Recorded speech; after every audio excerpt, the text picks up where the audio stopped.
Hindi natuloy ang letseng kasal na ito.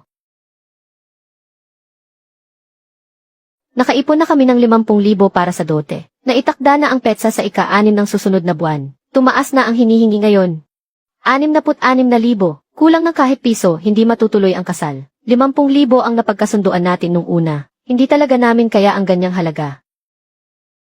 Kung hindi nyo kaya, wag na kayong magpakasal. Wag nyo naman akong pahiyain.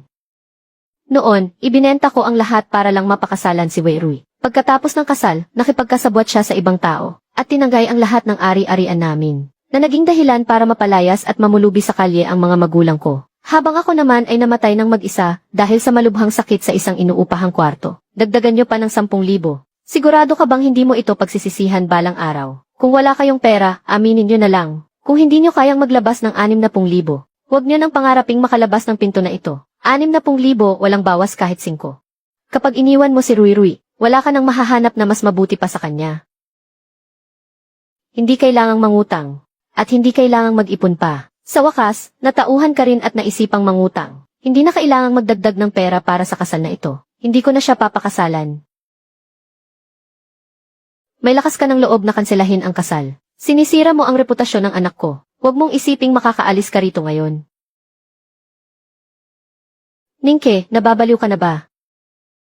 Balang araw, siguradong, luluhod ka rin pabalik para magmakaawa sa akin. Humingi ka agad ng tawad sa tito mo. Pag-usapan na lang natin uli ang tungkol sa pera. Hindi sapat ang 60,000 para sa anak nyo. Masyado kayong mataas para sa akin. Hindi natuloy ang kasal na ito. Kung gusto mong umalis, sige, magbayad ka muna ng 2,000 bilang danyo sa nasayang na panahon. Danyo sa nasayang na panahon. Lihim na nakikipag-date si Wei Rui, kay Zhang Li na taga-pabrika ng makinarya. At tumanggap na rin ang pamilya nyo ng paunang bayad mula sa pamilyang Li. Nangako ka pa naman sa pamilya namin. Gusto mo bang sa harap pa, ng mga kapitbahay natin sabihin ng malinaw? Kapag umabot pa ito sa barangay, sino kaya ang mapapahiya? Pagsisihan mo ito habang buhay. Ang trahedya sa nakaraan kong buhay. Hinding-hindi na maulit sa buhay kong ito. Walang hiya ka. Sa 50,000 piso na iyon, kasama doon ang 3,000 na inambag ng tito mo, tapos isasauli mo lang ng ganoon kadali. Hiyang-hiya na ang pamilya ning dahil sa iyo. Maayos ang trabaho ni Wei Rui at maganda naman siya. Kung tatanggihan mo ang kasal na ito, 25 taong gulang ka na at kapag pinatagal mo pa, tatanda ka na lang na binata. Hindi pwedeng matuloy ang kasal na ito. Kung anong klaseng tao talaga si Wei Rui, malalaman nyo rin balang araw. May iba akong paggagamitan sa pera. Magpapaliwanag ako sa inyo pagkalipas ng 3 buwan. Nasisiraan ka na ba ng bait? May mapapangasawa ka na nga pero ayaw mo pa. Bakit nangingitlog ba ang pera kapag itinabi mo iyan? Pumunta ka bukas sa pamilya Wei para humingi ng tawad. Magdagdag ka pa ng 5,000 para matuloy ang kasal. Hindi ko kailangang humingi ng tawad. Hindi ko siya pakakasalan. Utang lang naman ang 3,000 na iyon. Ibabalik ko rin iyon sa iyo pati ang interes kapag dumating ang oras. Kung paano ko gagamitin ang pera. Huwag mo nang pag-aksayahan ng panahon na alalahanin pa. Walang kwentang anak ka. Nasisiraan ka na talaga ng bait. Kezi anak. Huwag mo namang takutin si nanay. Alam ko po ang ginagawa ko. Siguradong sa susunod, mabibigyan ko rin kayo ng magandang buhay. Magtiwala lang po kayo sa akin kahit ngayon lang. Ano ang sinabi mo? O kaya naman, magpapatulong si nanay sa iba para sa iyo, na maghanap ng ibang babaeng maipapakilala sa iyo. Si Zhang na taga-kabilang eskinita, maliit lang ang dot na hiningi niya.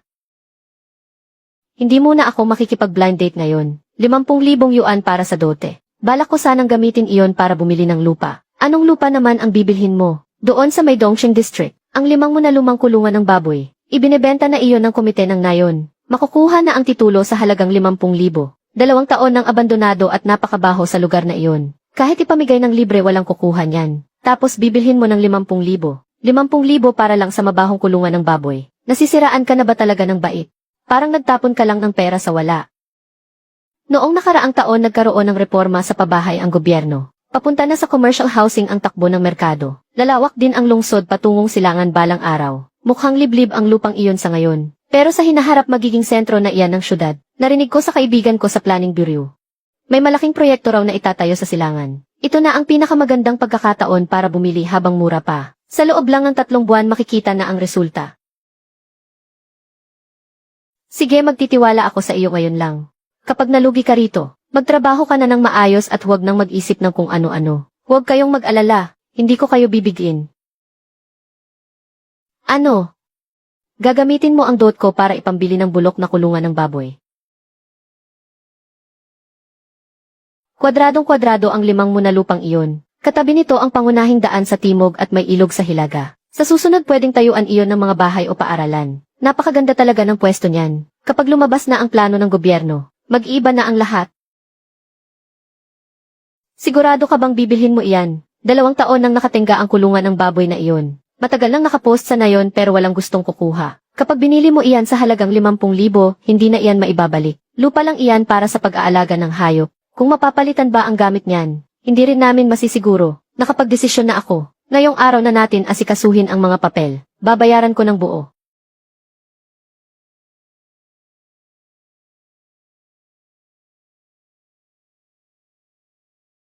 Yayaman na ako. Wala nang ang kwenta ang isang tao. Nawala pa ang mapapangasawa na nasa kamay na nga. Ang mga kabataan talaga ngayon. Ang kukulit at walang alam sa buhay. Masyadong mapusok at bata pa siningke. Maubos din ang lahat ng ari-arian niya balang araw. Isa lang siyang pabaya at waldas sa pera. Sa perang iyan kasama pa doon ang 3,000 piso mula sa pamilya namin. Nilulustay lang ang pera namin sa kung ano-anong walang kwentang bagay. Sinasabi ko na nga ba na hindi maaasahan ang batang iyan. Kinansela ang kasal tapos bumili pa ng lupa. Sa tingin ko ay tuluyan na siyang sumuko at nagwala na lang. Iiyak din siya balang araw. Tito at tita, nabalitaan ko pong bumili siningke ng isang lupain. Sinadya ko po talagang pumunta rito para tingnan. Ginamit lang pala niya ang pera, para lang bumili ng isang mabahong lugar na ito. Sayabang mong iyan pero wala namang ibubuga. May mapapala ka pa ba sa buhay mo?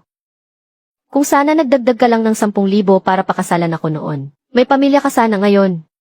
Pero ngayon pati asawa at pera mo ay nawala na. Anong mapapala ko sa iyo?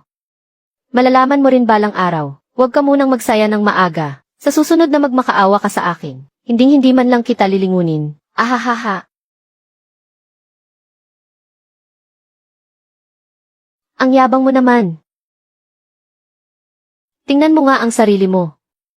Pinag-aral ka namin sa kolehiyo, at ganito mo lang kami babayaran. Tama nga naman.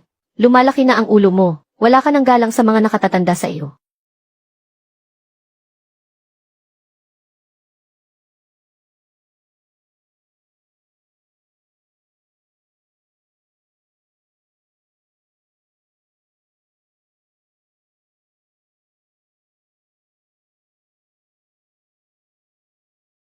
Pasensya na po, nakatira po ba rito si Ginoong Ningke? Dito po ba siya nakatira?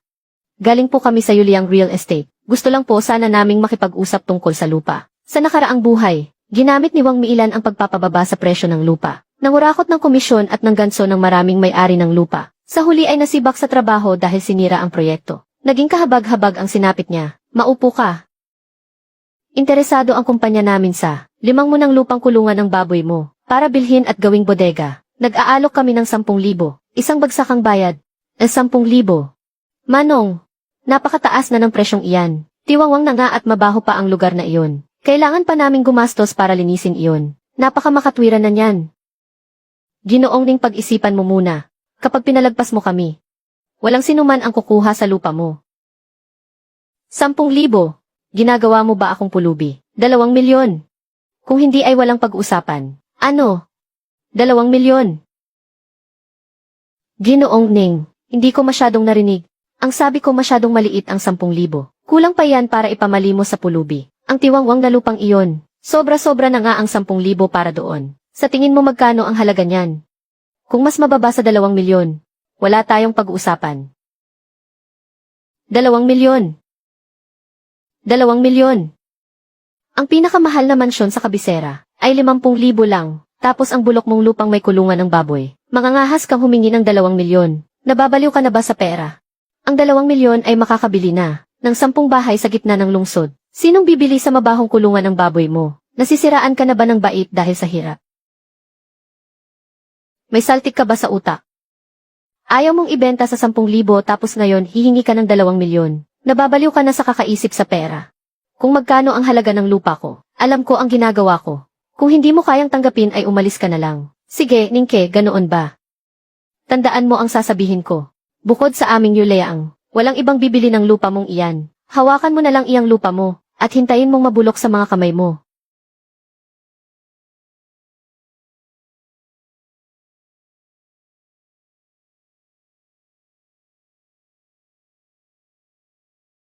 ₱50,000 para sa walang kwentang lupang iyan. Kahit 10,000 hindi ibebenta. Malulugi lang tayo balang araw.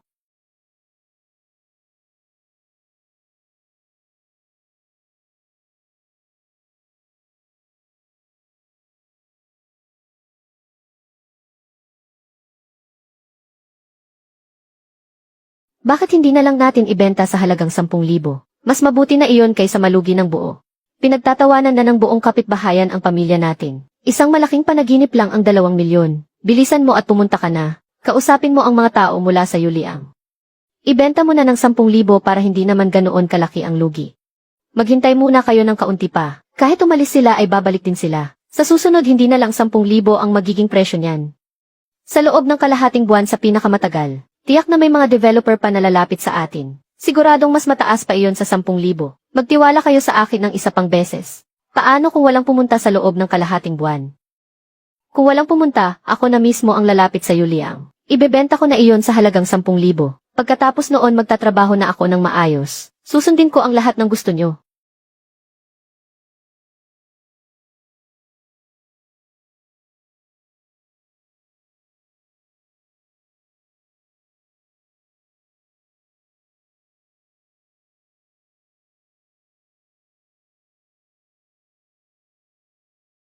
Sa Dongsheng District ito, iyong lumang lupain na dating kulungan ng baboy, lupang pang-alagaan na liblib na nga, mabaho pa. Bakit mo pabibilhin iyon? Hayaan muna natin doon. Pakiusap, tulungan mo akong sukatin ang hangganan ng lupa, at gawan mo rin ng kopya ang patunay ng pagmamay-ari.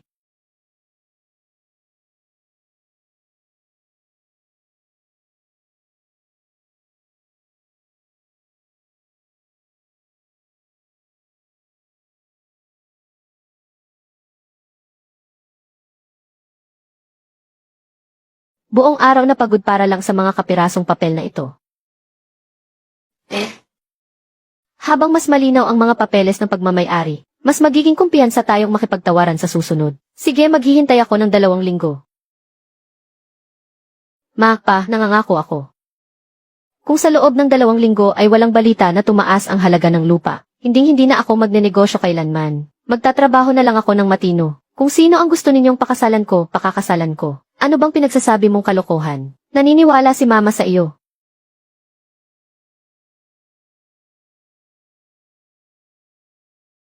Tita, matagal ko nang sinabi na si Ningke. Mataas ang pangarap pero walang ginagawa kaya walang nararating. Kung pinakasalan lang niya ako ng kusa noon. Sana walang ganitong gulo. 2 milyon pa raw. Mukhang nabaliw na siya sa kahirapan. Kailangan ninyo siyang pagsabihan. Kung hindi sa hinaharap, magiging problema pa ang pag-aalaga sa inyo pagtanda ninyo. Ang mga bagay sa pamilya ko, hindi mo na kailangang pakialaman.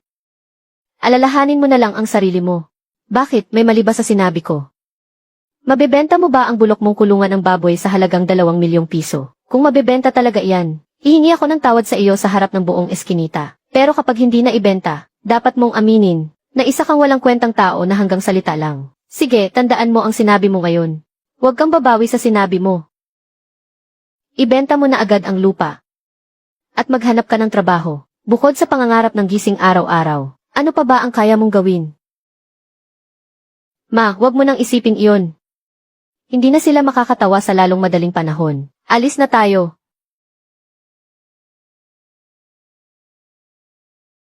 Wang Milan, tingnan mo ang ginawa mo. Boss Zhang, ang bagong campus ng Capital University ay itatayo sa Dongsheng District. Totoo ba ito? Malamang. Lalabas na ang approval ng Planning Bureau. Inutusan kitang bilhin ang lupa, pero 10,000 lang ang inalok mo, at sinabihan mo pa silang na mabubulok lang ang lupa sa kanila at walang bibili nito. Hindi ko naman alam noon na may plano palang i-develop yan. Akala ko kasi tiwangwang na lupa lang yun. Kaya sinubukan ko lang baratin ang presyo. Baratin ang presyo.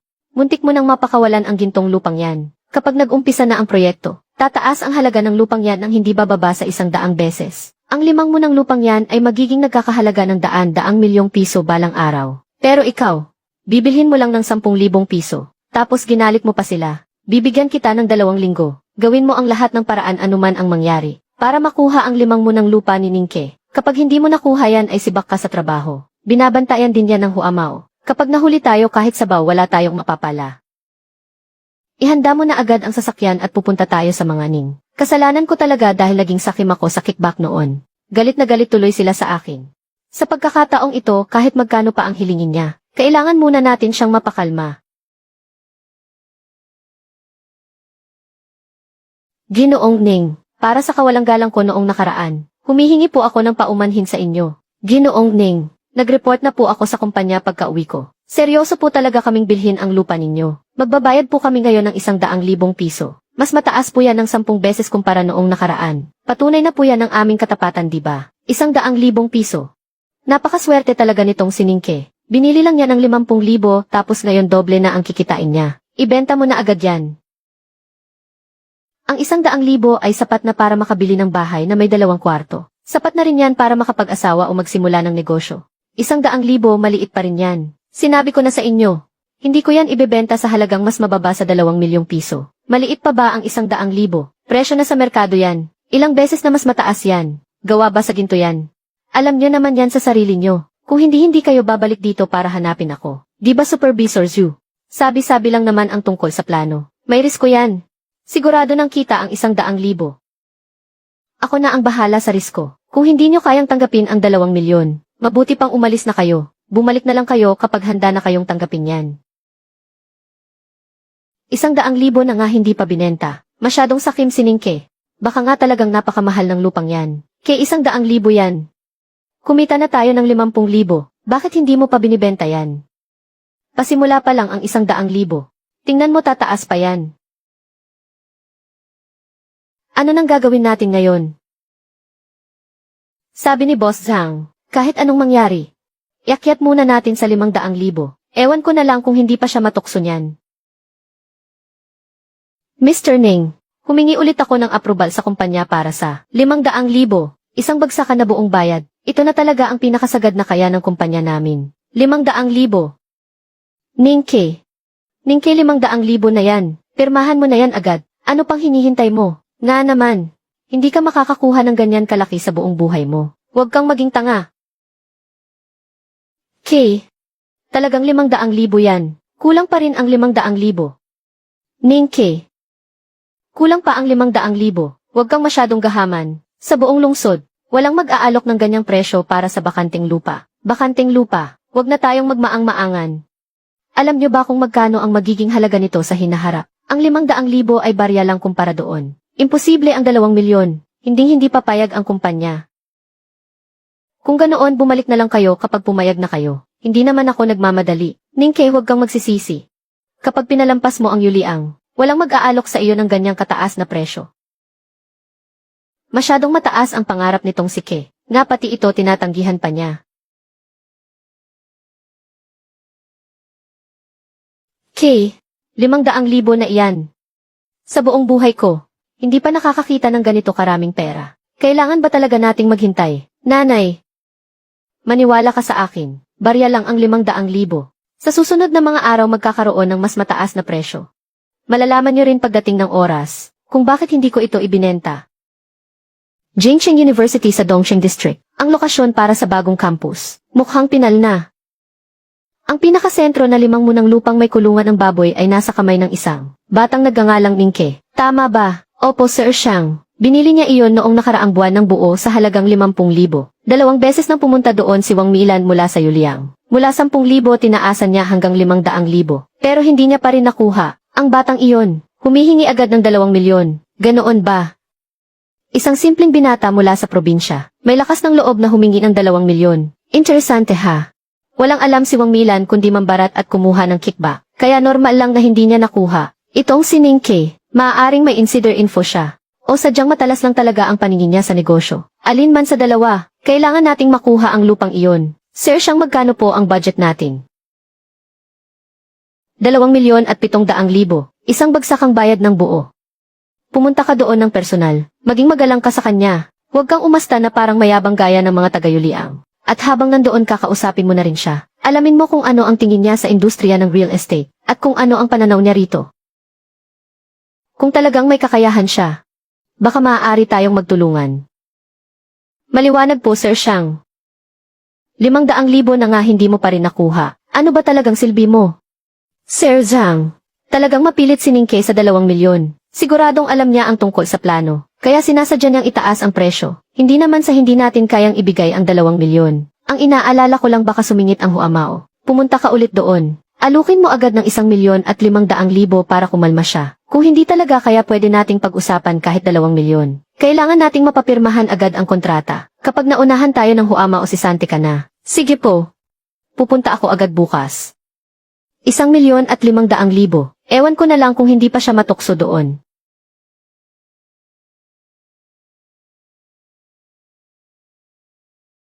Ang lupa ni Ningke, mukhang napakalaki nga ng halaga nito. Magandang araw po Mr. Ning, mula po ako sa Huamao Properties. Ako po si Xiaonan ang assistant ng chairman. Nabalitaan po ng aming presidente Xiang, ang tungkol sa lupa ninyo sa East District, at interesado po siya rito. Kaya ipinadala niya ako rito para pag-usapan ang pagbili. Maupo po kayo. Mr. Ning, hindi na po kami magpapaligoy-ligoy pa. Para sa 5 na lupa ninyo, handang magbayad ang Huamao ng 2,700,000 piso ng buo. Isang bagsakang bayad po ito. Dala ko na rin po ang kontrata. Kung walang problema, pwede na tayong pumirma at ilipat ang pera ngayon din. 2,700,000. 2,700,000. Siguradong ito na ang pinakamataas na presyo sa merkado. Seryoso po talaga ang aming presidente Xiang. Mr. Ning, sa tingin niyo ba ay hindi sapat ang halaga? Walang problema sa presyo. Pero hindi ko kailangan ang lahat ng iyan sa cash. Hindi niyo po kailangan ang lahat sa cash. Ano pong ibig ninyong sabihin? 2,700,000. 2,000,000 piso lang ang kukunin kong cash. At ang natitirang 700,000 ay gagawin nating shares o stock sa Huamao Properties. Gusto kong makipagtulungan sa Huamao para magtatag ng isang subsidiary sa East District na mamamahala sa pagpapaunlad ng lugar na ito. Hahawakan ko ang 30% ng shares ng subsidiary na iyon. Kezi, ano bang pinagsasabi mo? Hawak mo na ang 2,700,000. Doon na lang tayo sa sigurado. Anong shares ba yan? Paano kung malugi tayo? Nga, ang pera ay magiging atin lamang kapag hawak na natin ito. Hindi maaasahan ang mga shares na yan. Hining. Medyo ikinagulat namin ang hiling ninyong ito. Sa kasalukuyan sa industriya, walang naniniwala sa real estate. Maraming nag-aakala na hindi natataas ang presyo ng bahay. Masyadong mapanganib ang mamuhunan ng 700,000 piso sa shares. Magkasama lagi ang panganib at ang pagkakataong kumita. Naniniwala ako sa kinabukasan ng real estate, at naniniwala rin ako sa pananaw ni Boss Xiang. Ang magiging pag-unlad ng Huamao ay hindi lang basta ganito kalaki. Ang 700,000 shares na yan ay lalago pa ng maraming beses sa hinaharap. Ang hiling na ito ni Ning ay hindi ko kayang magdesisyon mag-isa. Kailangan ko munang bumalik para mag-ulat kay Boss Xiang bago kita mabigyan ng sagot. Walang problema, bumalik ka muna para makapag-usap kayo. 2,000,000 cash, kasama ang mga shares at pakikipagtulungan sa mga subsidiary. Pumirma ka kung papayag ka. Kung ayaw mo di huwag. Ningke, ang laking pasaway mo talaga. 2,700,000 piso yan. Tapos tinatanggihan mo pa. Gusto mo ba kaming patayin sa galit? Kining, nandito po ulit ako. Pagkatapos kong paulit-ulit na makiusap sa kumpanya, nakuha ko ang 1,500,000 piso para sa iyo.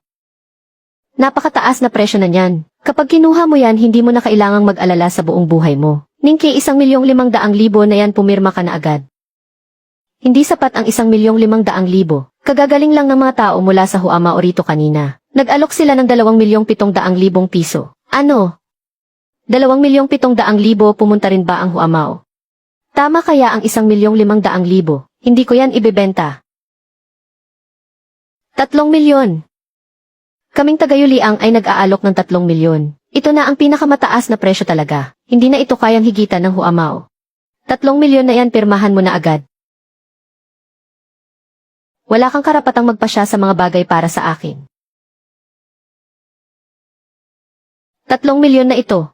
Ano pa ba ang gusto mo? Ito na ang pinakamataas naming alok. Kahit 3 milyon pa hindi ko pa rin yan ibebenta. Sinabi ko na sa iyo, hindi ko balak na cash lahat ang bayad. Hindi ko isasaalang-alang ang alok ng Yuliang. Hindi lahat cash. Kung ganoon ano ang gusto mo, hindi mo na kailangang alalahanin ito manager. Maaari ka nang umalis. Kamusta nakuha ba natin? Hindi pumirma si Boss Xiang. Sabi niya hindi niya gustong cash ang buong 2,700,000. 2 milyon lang ang kukunin niya. Ang natitirang 700,000 ay gagawing shares sa kumpanya at gusto pa niyang makipagtulungan para magtayo ng subsidiary sa distrito ng Dongsheng at hahawak siya ng 30% shares. Shares? Interesante. Ang binatang bumili ng kural ng baboy sa halagang 50,000. Tinanggihan ang 2,700,000 cash, pero gusto ng shares at makipagtulungan sa pagtatayo ng subsidiary. Ano pa ang sinabi niya? Sabi niya may malaki siyang tiwala sa hinaharap ng industriya ng real estate at naniniwala rin siya sa inyong pananaw. Sinabi rin niyang ang paglago ng Huamao sa hinaharap ay walang katapusan. Ang 700,000 shares ay lalago pa ng maraming beses sa hinaharap. Oh, ngayong puro negatibo ang sinasabi sa industriya at hindi na mabili ang mga bahay matapos ang reforma sa pabahay. Siya na isang kabataan lang ay naglakas loob na sabihin iyon. Nga, sobrang kumpiyansa ng tono niya at parang matagal na niyang alam ang plano ng Capital University. Kung hindi siya magmamatigas na huwag ibaba ang presyo. At naglakas loob pa siyang humingi ng ganoong kondisyon. Kung ang plano lang ang alam niya, may tuturing lang iyon na may insider info siya. Pero ang maglakas loob na isugal ang 700,000 sa kinabukasan ng industriya. At gusto pa niyang magkasama nating buksan ang isang subsidiary. Hindi na siya basta ordinaryong tao lang. Maaaring may nagtuturo sa kanya sa likod. O talagang may kakayahan siya. Sir Xiang, tatanggapin po ba natin ang alok niya?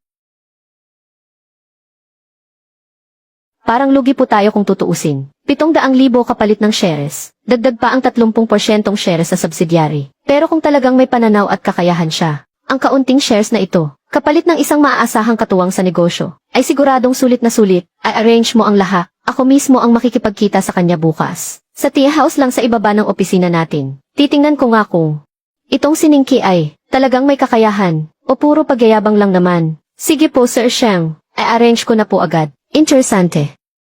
Matagal nang walang sumusulpot sa mundo ng real estate sa Jingsheng, na interesanteng kabataan.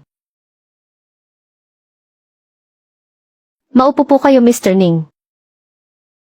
Mr. Ning, ang iyong mga hiling, ay talagang interesado ako, pero gusto ko sanang itanong, kung ano ang dahilan para isipin mong, natiyak na sisigla ang real estate, at ano rin ang basehan mo para isiping, nakarapat dapat ang Huamao para mamuhunan ka ng 700,000. May 3 dahilan. Una, noong nakaraang taon ay tuluyan ng itinigil ng pamahalaan ang pamamahagi ng pisikal na pabahay, pagsusulong ng komersyalisasyon sa pabahay, sa ilalim ng takbo ng kasalukuyang polisiya. Sa susunod na 10 taon ang mga komersyal na pabahay ay magiging pangunahing pangangailangan ng lahat. Pangalawa, ang Jingsheng ay ang kabiserang lungsod at patuloy ang pagpasok ng mga tao rito. Ang mga kabataan ay gustong magkapamilya at manirahan dito, at ang mga taga-ibang lugar ay gustong permanenteng manirahan doon. Kaya ang demand sa pabahay ay lalong lalaki. Pangatlo, ang Dongsheng District. Ang proyekto para sa Jingsheng University ay magsisimula na, kaya patuloy na lalawak ang lungsod palabas. Ang mga bahay na malapit sa mga paaralan at tren ay mas mabilis na tataas ang halaga.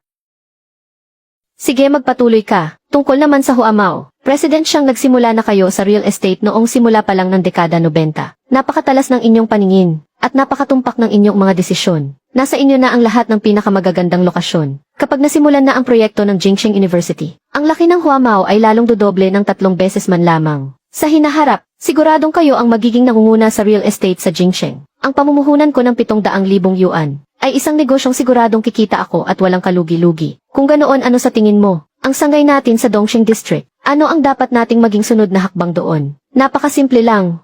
Una, samantalahin natin ang kasikatan ng Jingsheng University. Bumili tayo ng mga lupain sa paligid nito, at mag-focus sa mga bahay na malapit sa paaralan. Unahin nating itayo ang mga pampamilyang tirahan, at planuhin ito ng mabilis. Pangalawa, isabay natin ang pagtatayo ng mga komersyal na gusali, tulad ng mga mall at mga opisina, para maging isang masiglang sentro ang buong lugar. Pangatlo, magplano na tayo ng maaga sa Tonghu. At kapag sinimulan na doon ang paggawa ng istasyon ng tren, ang halaga nito ay tataas ng higit sa 5 beses. Napakahusay. Maganda ang iyong sinabi, Ginoong Ning. Isa kang tunay na henyo. Pumapayag ako sa lahat ng iyong mga kondisyon. 2,000,000 pisong cash, 700,000 pisong halaga ng shares sa main company. Sanggay sa Dongsheng District. Sa'yo ang 30% ng shares. At magsisilbi ka bilang general manager. Ikaw ang may buong kapangyarihan sa mga operasyon sa Dongsheng. Para sa masaya at matagumpay nating pagtutulungan. Isang matagumpay na pagtutulungan. Hindi nga ako nagkamali sa pagpili sa iyo.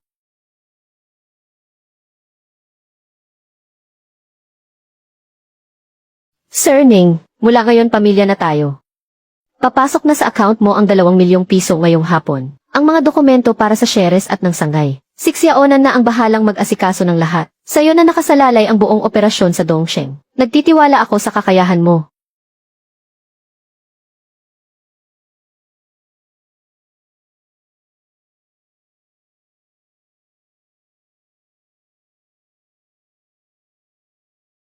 Chief Ning. Kanina pa kita hinihintay. 3 milyong piso. Pumayag na ang kumpanya sa 3 milyong piso. At palihim pa kitang bibigyan ng 100,000 pisong pampadulas. Pumirma na tayo ng kontrata ngayon na. Huwag na. Nakapirma na ako ng kontrata sa Huamao. Naibenta ko na ang lupa sa Huamao. Ano nakapirma na? Kailan pa? Ngayon lang. Huli ka na dumating Supervisor Wang. Impossible. Bakit ang bilis naman? Pag-isipan mo muna uli, magbabayad kami ng 3,500,000 piso. 3,500,000 piso. Nakapirma na ang kontrata, at may bisa na ito sa batas. Huwag na nating pag-usapan ang 3,500,000 piso. Kahit 5,000,000 piso pa yan, hindi ko pa rin ibebenta sa iyo. Noong una na 10,000 piso lang, ang ibinibigay mo para baratin ako. Bakit hindi mo naisip na darating ang araw na ito?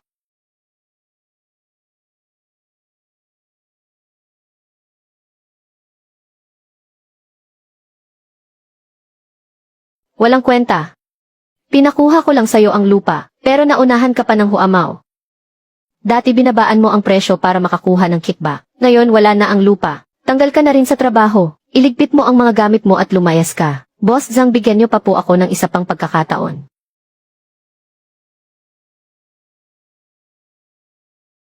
Kezi, ang galing mo talaga. Nga, tingnan mo kung gaano kapogi kapag nakabihis ng maayos. Kezi, matagal nang alam ni Tito na may kakayahan ka. Noong una pa lang sinabi ko na sa tita mo, siguradong makakamit ng ningke natin ang malalaking bagay. O nakita mo tama ang sinabi ko, diba? Ngayong mayaman ka na.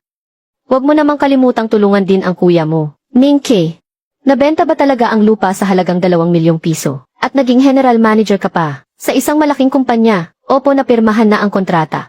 Papasok na agad ang pera sa bangko. Makikipagtulungan tayo sa Huamao para magbukas ng sanggay sa distrito ng Dongsheng. Naaalala mo pa ba? Ang batang si Wei Rui at ang pusta niya kay Ningke.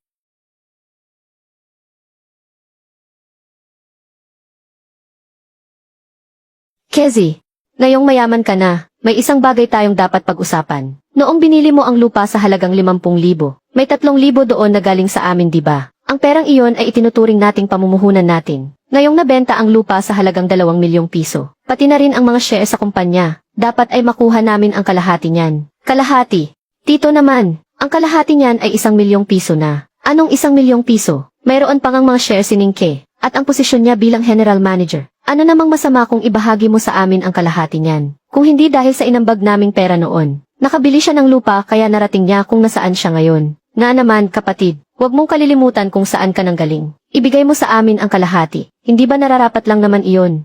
Tito, hiram lang naman yung 3,000 na yun. Inaamin ko naman yun. Pero ang kumuha ng kalahati, hindi ba sobra naman na yata yun? Sobra. Kung wala yung 3,000 puhunan na yun, hindi ka naman makakabili ng lupa kahit kailan. Ngayong araw kailangan mo kaming bigyan ng 1 milyong piso. Kung hindi kami aalis dito. Napakawalang utang na loob mo. Isa kang ahas na walang pasasalamat.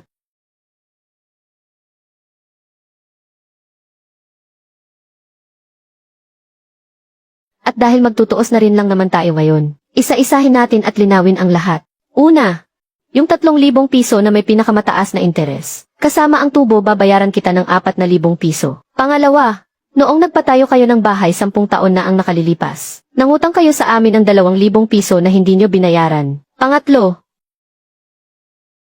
ginamit ng papa ko ang mga kakilala niya at nagbayad ng multa. 1,800 piso para lang mailabas ka. Pang-apat, sa mga nakaraang taon tuwing may okasyon at pista, ang mga regalong ibinigay at tulong na iniabot ng mga magulang ko. Ang lahat ng maliliit na bagay na yun ay higit pa sa 1,000 piso. Kung susumahin ang lahat, mas malaki pa ang utang ng pamilya niyo sa amin. Masigit pa yan sa 3,000 pisong sinasabi nyo. Magkakamag-anak naman tayo. Ang pagtutulungan ay hindi dapat sinusumbatan ng pera. Pagtutulungan. Noong naghihirap ang pamilya ko, bukod sa tinapakan nyo kami noong lugmok na kami, at ang walang katapusang pang-insulto at pangmutya nyo, ano nga ba ang itinulong nyo sa amin? Noong kinansela ko ang kasal sinabihan nyo akong walang kwenta. Noong bumili ako ng lupa sinabi nyo na nababaliw na ako. At pinilit nyo pa akong ibenta ito sa halagang 100,000 piso. At ngayong umasenso na ako, tapos hihingi ka agad ng kalahati. May ganyan ba kadaling bagay sa mundo? Pupunta ako sa kumpanya mo para mag-eskandalo. Ipapakita ko sa lahat dun kung paano mo tratuhin ang sarili mong kamag-anak. Sige, subukan mong manggulo. Subukan mo lang pumunta sa kumpanya ko para manggulo. Ipapapulis kita dahil sa pangingikil. Pagdating ng oras na yun ang Kaining Kiang record sa pulis ay mabubunyag na. Tingnan natin kung makakahanap pa siya ng trabaho. Ang 3,000 kasama ang interes ay magiging 4,000. Mula ngayon wala na tayong utang sa isa't isa. Kapag nanggulo ka pa hindi na ako magtitimpi sa iyo. Sige, CJ. Mula sa araw na ito, puputulin na natin ang ugnayan natin. Magkakamag-anak naman tayo. Bakit kailangang umabot sa ganitong gulo? Pa, mas mabuti pang huwag na tayong makisama sa ganyang uri ng kamag-anak. Sinisip-sip lang nila ang dugo natin. Tita, binisita ko po kayo ni Tito. Pasensya na po kung naging isip bata ako noon. Baka po may nasabi akong hindi maganda sa inyo. Huwag niyo na po sanang dibdibin yun. Ang totoo po noon pa man ay, palagi ko kayong naiisip at inaalala. Nakabalik ka na pala. Ang totoo ikaw pa rin talaga ang nilalaman ng puso ko. Yung paghingi ng mas malaking dot noon, pinilit lang ako ng mga magulang ko noon. Napilitan lang talaga ako at wala akong magawa. Ang totoong gusto kong makasama habang buhay, ay walang iba kundi ikaw lang talaga. Pwede ba nating simulan muli ang lahat? Wei Rui, hindi mo na kailangang gawin ang lahat ng ito. Bakit naman? Humingi na nga ako ng tawad sa iyo eh. Alam ko namang nagkamali ako. Pangako babaguhin ko na ang ugali ko mula ngayon. Para maging maayos ang pagsasama nating dalawa. Noong pumunta ako para mag-alok ng 50,000 piso bilang dote, bigla ka namang humingi ng karagdagang 10,000 piso. Sabi mo noon hindi kita kayang pakasalan. Noong bumili ako ng babuyan, pumunta ka pa doon para lang kutyain ako. Sabi mo hanggang pangarap lang ako at walang patutunguhan sa buhay. Ngayong may pera na ako, sinasabi mo namang ako pa rin ang nasa puso mo, at gusto mong magsimula muli. Ang totoo, ang habol mo, ay hindi kailanman naging ako, kundi ang pera ko. Noong una, binaliwala mo ako dahil mahirap ako. Ngayong nakita mong may pera na ako, bigla kang babalik sa akin. Huli na ang lahat. Umalis ka na, at huwag ka nang magpapakita sa akin ulit.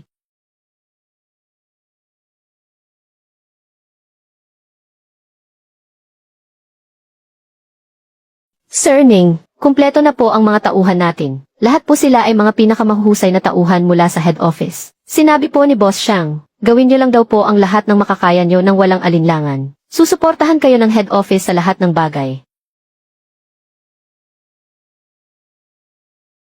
Sandali lang po, pakitahimik muna ang lahat. May sasabihin lang ako ng mabilis. Alam ko naman kayong lahat, baka iniisip niyo na masyado pa akong bata at kulang sa karanasan. Pero sinisiguro ko sa inyo, na hindi kayo malulugi kapag nagtrabaho kayo sa akin.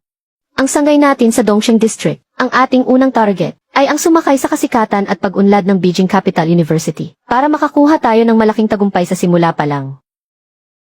Mahahati ang lahat sa dalawang grupo. Ang isang grupo ay pupunta sa paligid ng Beijing Capital University para mamakyaw ng mga ari-arian, katulad ng mga maliliit na apartment, at mga courtyard house na may makatwirang presyo. Kunin niyo ang lahat ng iyan.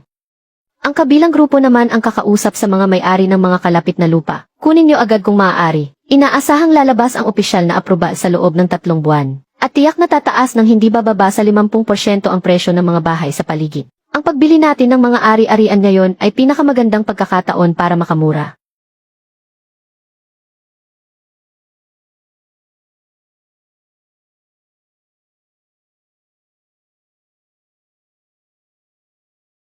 Boss Xiang, kailangan ba natin siyang pigilan? Hindi na kailangan. Kung may lakas ng loob siyang gawin yan, tiyak na may pinanghahawakan siya. Abangan na lang natin.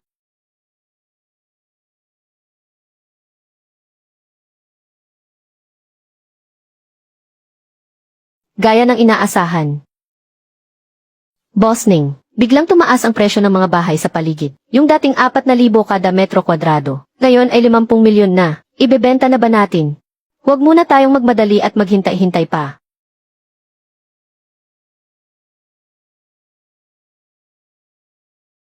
Napakagaling niyo talaga, Boss Ning. Kakatawag lang ni Boss Xiang para magtanong. Sabi niya ay sobrang sumipa ang presyo ng mga bahay sa paligid. Tubong lugaw tayo sa mga bahay na inipon natin. Simula pa lang ito. Kababa pa lang ng opisyal na aprobal. Hindi pa ganap na nag-iinit ang merkado. Kapag nagsimula na ang mismong konstruksyon ay siguradong tataas pa ang presyo. Ibenta muna natin ang ilang maliliit na unit para mabilis na makuha ang balikpuhunan. Itabi muna natin ang mga tradisyonal na courtyard dahil mas magiging mahalaga yan sa hinaharap. Ang perang mababawi ay gagamitin natin para bumili pa ng lupa, para mapalawak pa natin ang sakop sa labas. Hahaha. Sabi ko na nga ba, ang batang si Ningke ay talagang isang pambihirang talento.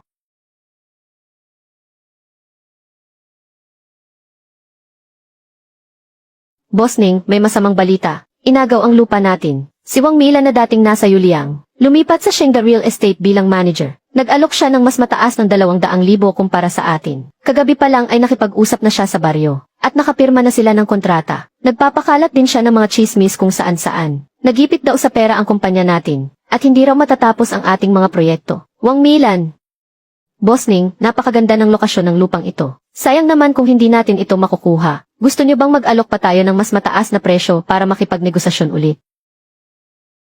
Huwag na nating agawin sa kanya ang lupang ito. Kausapin mo ang may-ari ng 30 munang lupa sa tabi nito. Mas maganda ang lokasyon nito kumpara sa nakuha niya. At mas mababa pa ang presyo. Kapag lumabas na ang plano ng Capital University, para sa pangunahing pintuan nito, ang pangunahing pasukan ay magiging katabi mismo ng lupang ito. Ang lot naman niya ay magiging walang silbi na lang. Ang lot natin ang magiging pinakasentro nito. Ningke. Hanggang dyan ka lang pala. Inanunsyo na ang plano para sa gate ng Capital University. Ang pangunahing pasukan ay matatagpuan sa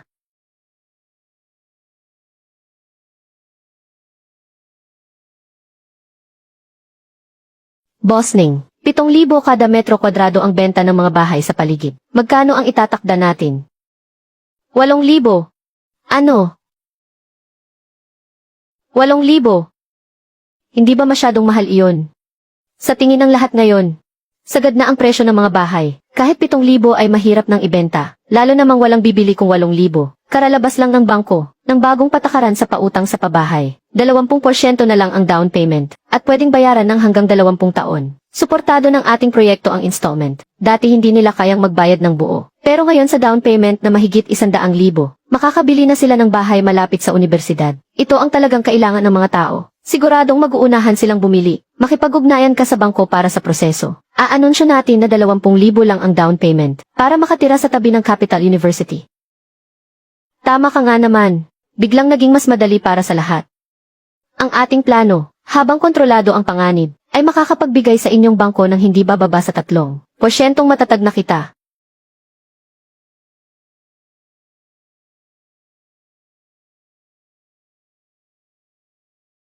Boss Ning, pumatok ng husto ang benta natin.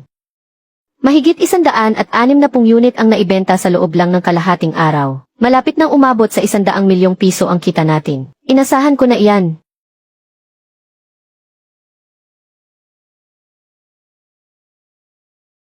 Kay, grabe ang ganda naman ng kumpanya mo. Bakit kayo nandito? Diretsuhin niyo na ako. Medyo busy ako. Ganito kasi, malapit nang ikasal ang kuya mo. Humihingi ang panig ng babae ng sariling bahay. Naisip namin, tutal nasa real estate ka naman. Gusto sana naming bumili ng bahay sa iyo. Ibigay mo na lang sa presyong puhunan. At saka para sa kuya mo. Ayusan mo naman ang trabaho bilang manager. Tutal naman para sa iyo. Ang isang bahay at isang posisyon ay maliit na bagay lang. Ha! Magbigay ng libreng bahay. At gawing manager pa siya. Tama naman. Magkapamilya naman tayo. Dapat nagtutulungan tayo. Noon nga, tinulungan ka din namin. Hindi ba bayad na ang utang ko noon? 4,000 piso. Inihanda na ng accounting department. Kunin niyo na lang mamaya sabay umalis na kayo. Tungkol sa bahay at trabaho. Huwag niyo nang pangarapin. Ningke, bakit ang tigas ng puso mo? Isang bahay lang naman iyon ah. Kailangan ba talagang maging ganyang kadamot? Kung sino pa ang mayaman, siya pa ang kuripot. Sarili kong sikap ang pera ko. At walang kinalaman ang sinuman sa inyo rito. Noong naghihirap ako, wala man lang kayong naitulong sa akin kahit kaunti. Araw-araw niyo pa akong pinagtatawanan, at mas lalo niyo pa akong inapakan noong lugmok ako. Ngayong nakaraos na ako, saka kayo lalapit para makinabang. Walang ganyang batas sa akin. Pagsisihan mo ito balang araw. Hindi kailanman mangyayari. Nahihingi ako ng tulong sa inyo. Security, palabasin niyo na sila.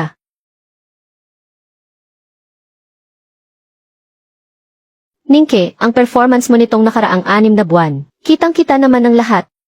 Ano ang susunod na plano? Balak kong, ang proyekto sa Dongsheng, ang pondong nakuha natin doon, ay ipuhunan lahat sa Tonghu, para kumuha ng 3 lot. Masyadong malayo ang Tonghu. Nasa mahigit 1,000 lang kada metro kwadrado ang presyo ng bahay doon. Kapag pinuhunan natin ang pera doon, hindi natin alam kung ilang taon may ipit ang pera natin. Sabihin mo ang dahilan mo. Una, tiyak na lalawak ang kabisera. Paunti ng paunti ang lupa sa sentro ng lungsod, kaya maaga o huli ay aabot din ang pag-unlad sa Tonghu. Pangalawa, ang tren sa Batong Line ay pinaplano na ngayon. Sa susunod na taon na ang pinakamabilis para masimulan ito. Kapag umandar na ang tren doon, tataas ng hindi bababa sa 5 beses ang presyo ng bahay sa Tonghu. Pangatlo, kung bibili tayo ng lupa sa Tonghu ngayon, ay napakamura pa. Ang 3 lot kapag pinagsama, ay 5 milyon lang. Kahit malugi tayo ay hindi ganoon kalaki ang mawawala sa atin. Isang imposibleng pangarap lang ang plano sa tren na yan. Masyadong malaki ang risko. Walang kasiguruhan yan. Sa tingin ko ay pwede nating subukan. Ang pagtantya ni Ningke ay hindi pa nagkakamali hanggang ngayon. Ganito na lang. Bibigyan ka pa ng headquarters ng karagdagang 5 milyon. Lakasan mo ang loob mo at gawin mo yan. Maraming salamat sa tiwala ninyo, Boss Xiang. Sir Ning, may problema po. Nagkaroon ng aksidente sa construction site. Gumuho ang scaffolding. 2 tao ang nasugatan. Sinabi ng safety inspector na kailangang ipatigil muna ang trabaho para ayusin ito. Paanong nangyari yun? Hindi ba katatapos lang i-inspect ng scaffolding na yan? Sabi nila lumuwag daw ang mga lock nito. Pero pakiramdam ko ay may mali. Maayos pa naman ang lagay nun nung sinuri kahapon.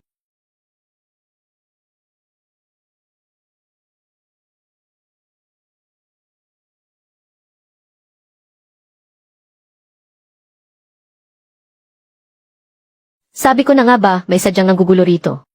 Tumawag kayo ng pulis para makontrol si Engineer Zhang. Alamin niyo kung sino ang nag-utos sa kanya. Wang Milan. Ginusto mo ito.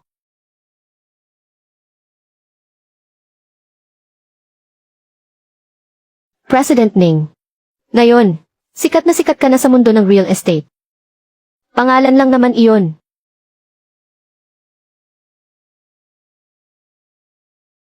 Ningke, ang tagal nating hindi nagkita. Hindi ko talaga akalain na magiging ganito kakatagumpay ngayon. Alam ko naman talaga na malayo ang mararating mo. Sinubukan lang naman kita noon para mas magsumikap ka sa buhay. Maghanap tayo ng lugar kung saan pwede tayong mag-usap. Marami akong gustong sabihin sa iyo. Wala na tayong dapat pag-usapan pa. Miss Wei, hindi tayo ganoon kalapit. Pakiusap, tumabi ka. Huwag mong harangan ang pakikipag-usap ko sa kaibigan ko. Pakiusap naman, rumespeto ka sa sarili mo, miss. Napaka-busy ni President Ning. Wala siyang oras para makipagkwentuhan.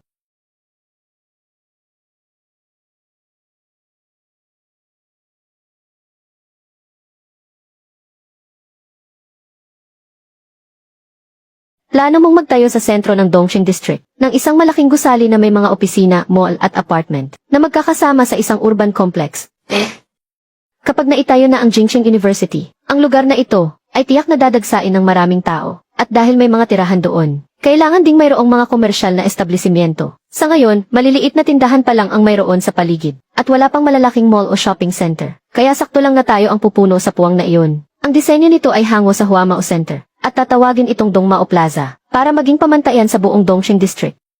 President Ning, malaki ang kapital na kailangan sa isang komersyal na complex. At matagal bago makuha ang balik ng puhunan. Kaya napakataas ng panganib nito. Nagsisimula ng sumikat ang e-commerce ngayon. Sa tingin mo ba hihina ang mga mall sa hinaharap? Kabaligtaran pa nga ang mangyayari. Kapag nasa pinakasentro ang lokasyon, mas tumataas ang halaga ng mga commercial complex. Hindi lang ito basta mall, kundi isang kilalang landmark ng buong lugar. Kaya nitong hatakin ang paligid, para tumaas ang presyo ng lupa at mga bahay doon. Mabilis kumita sa mga residential property. Pero sa commercial, pangmatagalan ang halaga. May punto ka riyan. Ang proyektong ito, susuportahan ka ng headquarters. Mula sa pondo, disenyo, hanggang sa mga kukuha ng pwesto. Ibubuhos namin lahat sa iyo. Hindi nga ako nagkamali sa iyo. Habang ang iba ay nag-iisip pa rin na magtayo ng mga residential para kumita agad. Ikaw naman ay nagsimula na magplano para sa commercial real estate. Ang lawak ng pananaw mong ito, mas magaling pa kaysa sa maraming tusong veterano sa negosyo. Boss Ning, may magandang balita. Inanunsyo na ang plano para sa batong line ng subway. Doon mismo sa tabi ng nakuha nating 3 lot magtatayo ng bagong istasyon. Ngayon, ang presyo ng lupa sa Tonghu ay tumataas araw-araw. Ang halaga ng 3 lot natin doon ay mahigit 5 beses nang tumaas. Boss Ning. Boss Ning, pati si Boss Xiang ay pinuri ang talino mo sa pagpaplano. Ang lupa sa Tonghu ay biglang tumaas ng mahigit 30 milyon. Ang mga ari-arian ng kumpanya natin ay lumampas na agad sa 1 bilyon. Simula pa lang ito. Kapag nagsimula ng umandar ang subway, magiging pangalawang sentro ng kabisera ang Tonghu, at lalo pang tataas ang halaga nito. Huwag muna nating madaliin ang pagpapatayo sa 3 loting ito. Itabi muna natin ito. Napakagaling niyo talaga kahit bata pa kayo, Boss Ning. Dahil na nabotahe si Wang Milan sa construction site, nademanda siya, at nagbayad ng napakalaking halaga. Shengda Real Estate, gipit na nga sa pondo noong una pa lang. Dahil sa nangyaring ito, tuluyan nang naputol ang pondo nila, at malapit ng mabangkarote. Naghahanap na ang boss ng sasalo sa negosyo kung saan-saan, at tinanggal pa niya sa trabaho si Wang Milan. Noong panahong ang Shengda ay naghahanda na para sa bankruptcy liquidation. Lumapit ang team namin sa kanila, ipinaliwanag ng abogado ang layunin namin. Ang Huama Dongsheng branch ay interesadong bilhin ang mga pangunahing ari-arian ng Shengda, kasama na ang 2 lupang pambahay na hawak nila. Nagulat at natuwa ang boss, kaya mabilis siyang pumayag. Pagkatapos ng ilang serya ng negosasyon, nakuha namin sa napakababang halaga ang mga ari-arian ng Shengda, kasama na ang pinakamahalagang lupa nito. Parang nakuha namin ito ng libre sa sobrang mura. Sa araw ng pirmahan ng kontrata, nandoon din si Wang Milan. Habang nakatingin sa akin na mukhang matagumpay sa tapat niya, naghalo-halo ang emosyon sa kanyang puso. Manager Wang, matagal din tayong hindi nagkita. Boss Ning, pasensya na po sa mga nagawa ko noon. Humihingi po ako ng tawad sa inyo. Hindi mo kailangang humingi ng tawad. Bago ka magnegosyo, dapat matuto ka muna kung paano maging mabuting tao. Hindi ka kailanman aasenso kung dadaanin mo sa pandaraya. Nauunawaan ko na po. Anak. Ito ba talaga ang bahay natin? Opo, Inay Itay. Dito na kayo titira mula ngayon. Malaki ang bakuran kaya pwede kayong magtanim ng mga bulaklak at gulay. Mas masarap tumira rito kaysa sa masikip na eskinita. Nagpakapagod kayo sa buong buhay ninyo. Kaya oras na para magpahinga at mag-enjoy kayo sa buhay.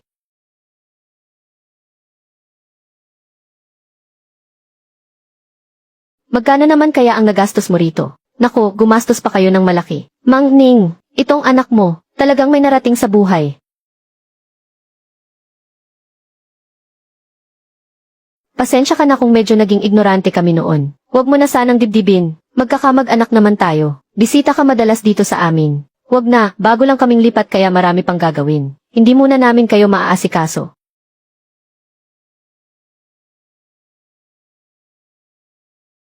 Dati hindi ko man lang lubos maisip na mararating ng pamilya natin ang ganitong buhay. Ma, umpisa pa lang ito. Lalo pang giginhawa ang buhay natin sa mga susunod na araw.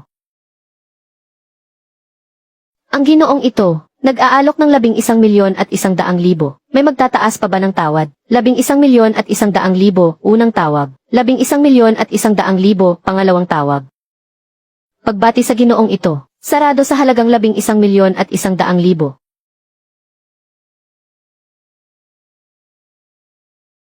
Sir Lin, tanong ko lang po, ngayong nakuha na ng Huamao ang pinakasentrong lokasyon, ano pong klaseng proyekto ang balak ninyong itayo rito? Plano naming magpatayo ng isang napakatayog na gusali, isang dekalidad na gusali para sa mga opisina, na may kasamang mga mamahaling tindahan at hotel. Kapag natapos ito, magiging bagong palatandaan o landmark ito sa si. Ang Beijing ang sentro ng ekonomiya ng China, at ang Tigris naman ang pinakapuso ng Beijing. Ang mga sikat na gusali sa mga pangunahing lokasyon, ay hindi kailanman mawawala ng halaga.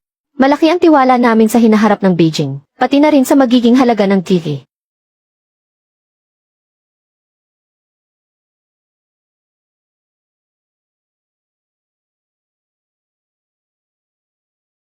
Napakalakas ng loob ng batang ito.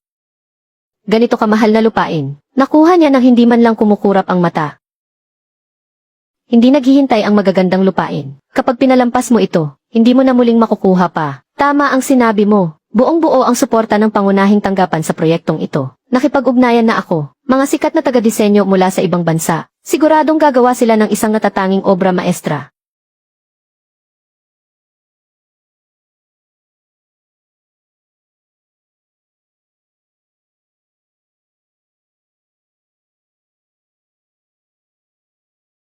President Ning, may isang negosyante na nagngangalang Zhang Hao ang gustong makipagkita sa inyo. Sinasabing gusto raw makipagtulungan sa inyo. Zhang Hao, papasukin mo siya.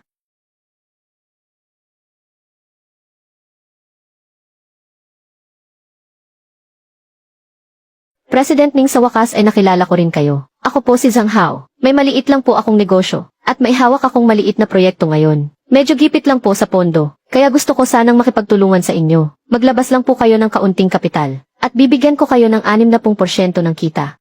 Boss Zhang, mukhang nakalimutan mo na kung sino ako. 10 taon na ang nakakaraan sa negosyo ng construction material sa Nancheng. Nakipagsabuatan ka sa kasosyo mo, para nakawan ang isang tao ng lahat ng ari-arian niya. At pinilit mo ang mga magulang niya na manirahan sa kalye. Nakalimutan mo na ba ang bagay na yan, President Ning? Nagbibiro. Nagbibiro po ata kayo. Hindi ko po kayo maintindihan. Ayos lang kung hindi mo maintindihan. Sasabihin ko na lang sa'yo. Isang malaking imposible ang makipagtulungan sa Huamao. Bukod pa riyan ang pag-iwas ng kumpanya mo sa pagbabayad ng buwis. At ang pagtitipid nyo sa mga materyales sa proyekto nyo ay malapit ng imbestigahan ng mga otoridad. Mag-ingat ka na lang ngayon. President Ning, nagmamakaawa po ako sa inyo. Bigyan niyo pa po ako ng isa pang pagkakaon. Umalis ka rito. President Ning, sino po ba ang taong yon? Wala naman, isang lumang kaibigan lang. Marami siyang ginawang masama at oras na para pagbayaran niya yon. President Ning, maraming salamat po sa inyo. Sa inyong suporta para sa ating edukasyon.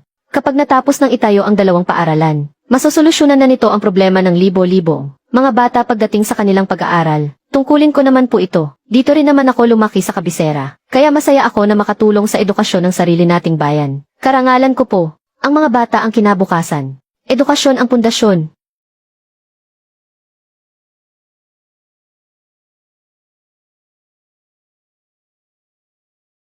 Salamat po, Tito Ning. Mag-aral ka ng mabuti, para makapagsilbi ka sa bansa balang araw.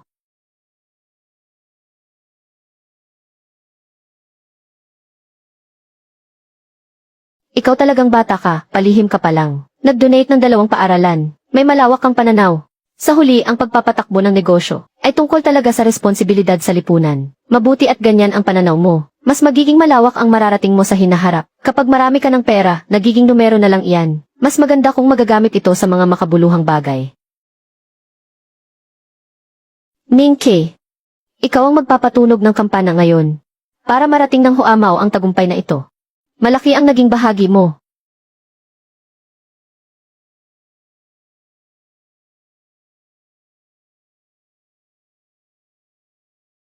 Sir Ning, mayroon na kayong bilyon-bilyong pisong ari-arian ngayon. Ano po ang nararamdaman ninyo? Nagpapasalamat ako sa pagkakataong ibinigay ng panahong ito. At nagpapasalamat din ako sa lahat ng nagtiwala sa Huamao. Ang paglista sa stock market ay simula pa lamang. Mas pagbubutihin pa namin sa hinaharap.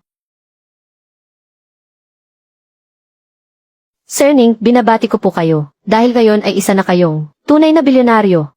Mga numero lang iyan sa papel. Kapag maayos ang takbo ng kumpanya, doon lang natin masasabing talagang nagtagumpay tayo. At ngayon, tanggapin natin ang Executive Director ng Huamao Real Estate ng Dongqing District Branch na si General Manager Ginoong Ning Ke.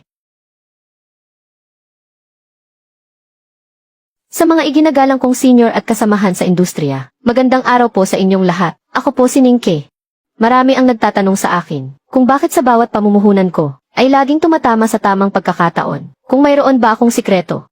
Sa totoo lang, walang anumang sikreto. 2 salita lang ang naintindihan ko.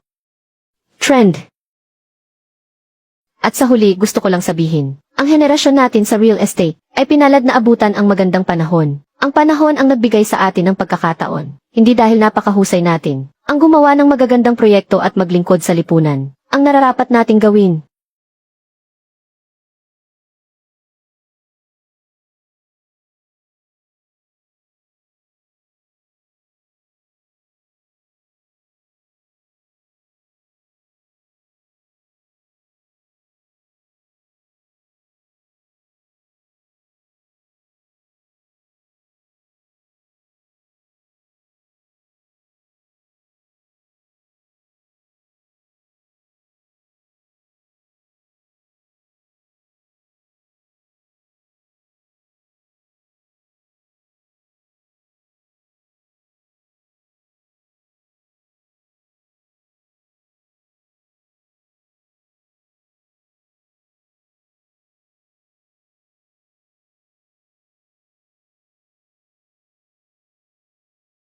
Sir Ning, kanina pa po kayo hinihintay ng lahat sa loob. Magsisimula na po ang victory party.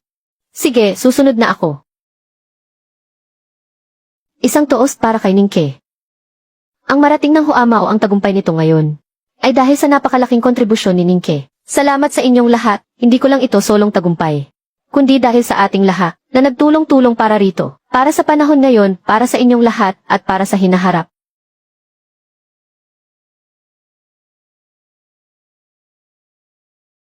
Naaalala ko pa noong una, noong nagdala ka ng 700,000, dahil gusto mong mamuhunan sa kumpanya, naramdaman ko nang hindi ka ordinaryo.